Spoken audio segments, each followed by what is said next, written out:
Bismillahirrahmanirrahim. Assalamualaikum warahmatullahi wabarakatuh. Perkenalkan, saya Ita Desnatalia, CGP Angkatan 8 Kota Padang, Provinsi Sumatera Barat. Baiklah, pada kesempatan ini saya akan memberikan kesimpulan dan refleksi terhadap pemikiran Ki Hajar Dewantara, yaitu refleksi dari modul 1.1. Yang pertama, untuk menjawab apa yang Anda percayai tentang murid dan pembelajaran di kelas sebelum belajar modul 1.1. Sebelum saya mempelajari modul 1.1, yang ada dalam pikiran saya, seorang murid adalah seseorang yang dilahirkan putih dan polos, belum memiliki apa-apa. Kemudian ketika dia masuk ke dalam dunia pendidikan, maka tugas kita dari seorang gurulah untuk mengisi siswa tersebut dengan pengetahuan dan keterampilan. Dengan percayanya saya kepada seorang siswa yang akan pasti menerima secara positif bahwa apa yang kita berikan itu adalah baik untuk masa depannya. Sehingga pembelajaran di kelas terkadang itu sering dilakukan sama perlakuannya untuk seluruh siswa yang ada di dalam kelas tersebut. Karakteristik siswa yang berbeda-beda terkadang belum mendapatkan perhatian khusus dan pembuatan proses pembelajaran yang khusus pula untuk mereka tersebut. Apa yang merubah dari pemikiran atau perilaku Anda tentang mempelajari modul? Pengetahuan tentang adanya karakteristik siswa yang berbeda-beda pada suatu kelas yang saya ajarkan sebelum belajar modul 1.1 sudah saya pahami.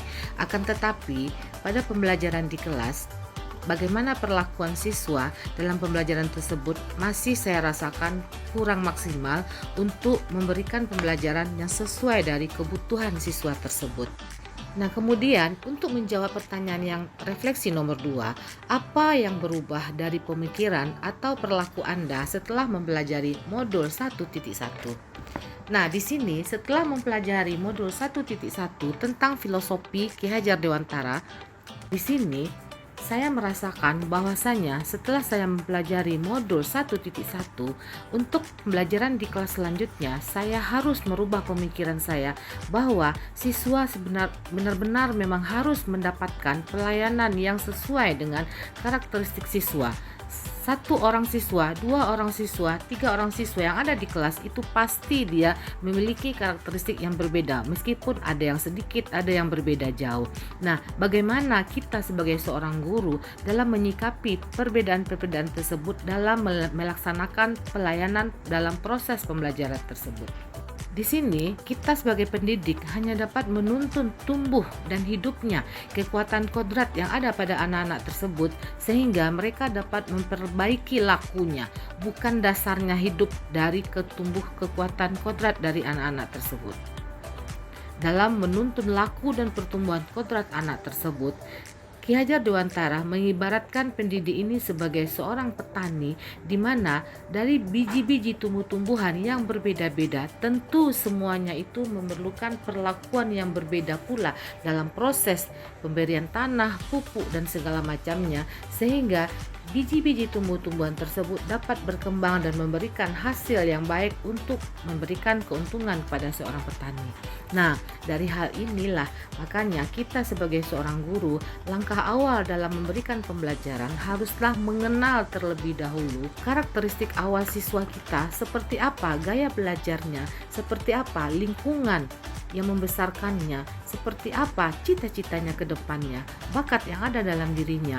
Kita sebagai seorang guru harus pandai menggali apa yang ada di dalam diri siswa itu. Pasti ada sebuah potensi-potensi alam yang dibawa dalam dirinya untuk dapat dikembangkan sebagai komunikasi yang baik antara guru dengan orang tua siswa untuk dapat membicarakan apa perlakuan yang baik bagi siswa untuk perkembangan masa depannya itu sangatlah diperlukan.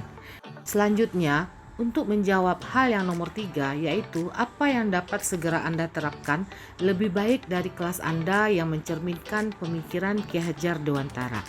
Nah, di sini saya akan segera menerapkan Yang pertama sekali yaitu membuat perangkat pembelajaran itu sesuai dengan karakteristik siswa. Di awal pembelajaran, saya akan melaksanakan formatif awal terlebih dahulu tentang apa-apa saja hal yang sudah dipahami oleh siswa dengan baik untuk mendapatkan pembelajaran selanjutnya. Kemudian, mendekatkan komunikasi yang lebih dekat lagi kepada siswa agar kita bisa memahami apa yang ada di pikiran siswa, apakah ada sesuatu yang mengganggu pikirannya sehingga kefokusannya untuk menerima pembelajaran yang kita berikan itu dapat mempengaruhi hasil pembelajarannya nanti. Dan selanjutnya juga perkembangan zaman. Saya akan memberikan proses pembelajaran yang mengikuti perubahan-perubahan perkembangan zaman. Zaman sekarang, siswa-siswa harus kita siapkan juga untuk menjadi manusia yang mandiri untuk dapat hidup nanti di era abad 21 yang memiliki teknologi yang sudah jauh tinggi tingkatannya, sehingga kita tidak dapat mengajarkan anak-anak masih dengan cara yang hanya manual saja tapi tidak mengenalkan teknologi kepada anak-anak, karena itu akan menyebabkan dia nanti terlambat mengikuti perkembangan zaman. Terlebih lagi siswa SMK itu berada di bidang kewirausahaan yang terus berkembang mengikuti perkembangan zaman, sehingga siswa harus disiapkan fisik, mental, dan pengetahuan serta keterampilannya yang mengikuti perkembangan zaman. Demikian kesimpulan dan refleksi saya terhadap pemikiran Ki Hajar Dewantara untuk modul 1.1. Semoga bermanfaat. Assalamualaikum warahmatullahi wabarakatuh.